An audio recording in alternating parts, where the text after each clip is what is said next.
మోకాలు నొప్పి, మోకాలు నొప్పి, మోకాలు నొప్పి. ఇవే ప్రాబ్లమ్‌లతోటి మన దగ్గరొస్తారు. మాకు నిల్చొని పని జేస్తే మోకాలు నొప్పులు పెరుగుతాయి. కూసోనుంటే, పడుకోనుంటే జర తగ్గుతాయి.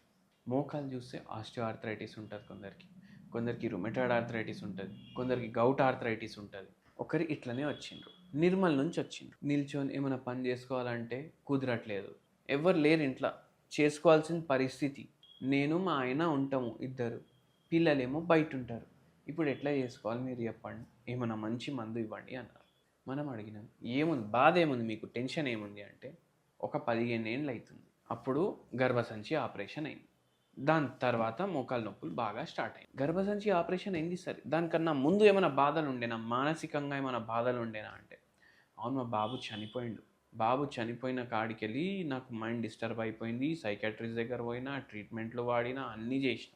దాని తర్వాత ఇట్లా గర్భసంచి ప్రాబ్లమ్ అయితే తీపిచ్చేసిన అన్నారు. అందరూ ఏమంటారంటే ఇట్లా టెన్షన్‌లొస్తే ప్రాబ్లమ్‌లు ఏం రావు. అరే! టెన్షన్‌లకి ఏమైనా ప్రాబ్లమ్ వస్తదా? మోకాలు నొప్పులు అయితాయా ఏమైనా? స్ట్రెస్ అయితే అది బాడీ మీద ప్రభావం చూపిస్తది. బాడీ మీద ప్రభావం చూపించి ఏదో బాడీలో ఒక ఆర్గన్‌ని డ్యామేజ్ చేస్తది. బంతి పువ్వులుంటాయి.